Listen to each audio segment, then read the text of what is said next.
Howdy, Group Connection leaders. I hope that you are doing well today. I am coming to you from the Wilderness Escape tent.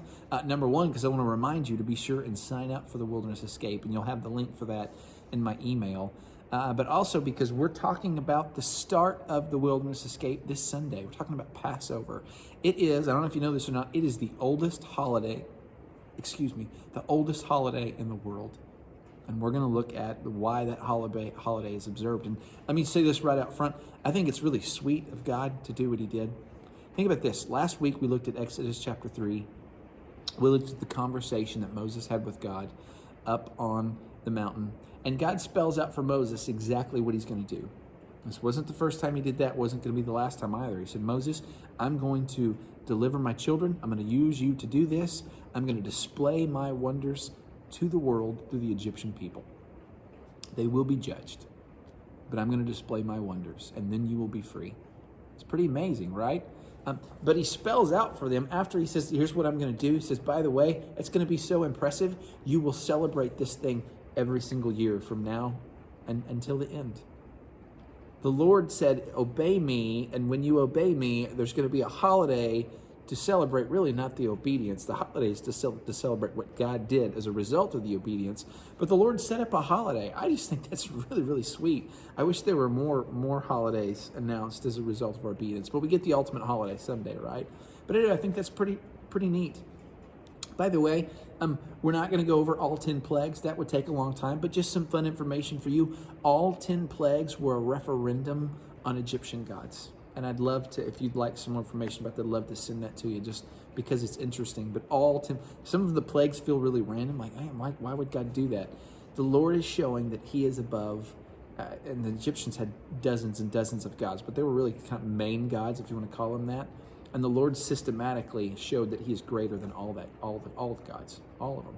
So there was a method to the chaos, if you want to look at it that way. But you might get into the question of, like, man, okay, like we got all this symbolism, and golly, there's so much symbolism in the Passover.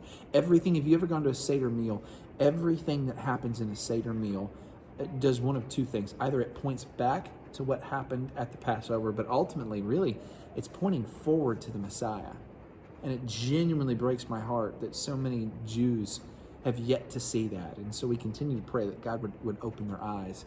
I know that Rob Polly has led us through a couple of Seder meals. I used to do that every single year at my previous church. So Rob, I know you're listening right now. Maybe sometime soon we want to team up and do that again here. I would love to do that because I love to observe Passover. I know that sounds funny, but when you experience and you see how much Jesus is in the Passover, which is ultimately that's what this lesson's all about, it'll blow your mind, it'll make you cry, and it will make you love the Lord all that much.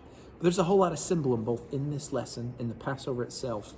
And so a couple of things I think worth pointing out. Number one, the question is always asked, at least amongst the students, why animals? No, let me take that back. Number one question is why kids? We'll get there, but I want to start with animals.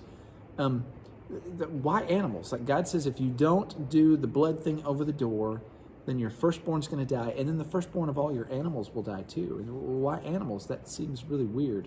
A couple of things. Number one, I think it's pretty interesting. This Passover lamb that's supposed to be selected and set apart. It wasn't just that you were supposed to go pick out your best lamb. It had to be a spotless lamb. Y'all understand that. But they would do something interesting with the spotless lamb. The ruling was actually bring the lamb into your house and let it live with you for 4 days, and then you were to slaughter it. Wow, that's really weird. But you want to think about something. At least in my house, it works this way. I suspect it does in your house too. If an animal comes into the house and stays for any amount of time, that is now a pet. And when that animal has to leave, there is tears and sadness of all kinds. I'm quite sure that this beautiful, spotless, wonderful little lamb, when that entered that home, there was sadness when now that lamb had to die. Think about that in relation to Jesus. Again, Jesus didn't just show up and say, okay, here I am, sacrifice me, everything's good. Jesus lived amongst us for an extensive amount of time. There was deep sadness when he died for our sake. So I don't know why animals, except to say this, the Lord said, you can give me one animal, or I can take a bunch of animals, but the Lord will get what belongs to him. And this really is an important dynamic. Everything belongs to the Lord. We got to remember that when we read this story. The Lord is right to judge the world. Everything belongs to him. And so while we don't always understand why he's doing everything, we need to remember it's right for him to do with us what he wants to, because it's all his. The next question, though, becomes, well, why the firstborn? And don't think about it just in terms, it wasn't just kids. It would have been any firstborn. So there were old men that died as well as children that would have died as well. The firstborns, if the rules were not followed, if God's declaration of spread the blood of the perfect lamb over the doorway, if that wasn't observed, firstborns died. And that should wrench your heart. In fact, Jews, when they celebrate the Passover, they mourn the loss of life, which is pretty interesting because they experience the freedom from that loss of life, and nonetheless, they still mourn, which, again, we mourn the fact that Jesus had to die for us at the same time while we celebrate that sacrifice for us, right? So I think that's interesting. But why that life? Well, honestly, I think it was really a gracious thing.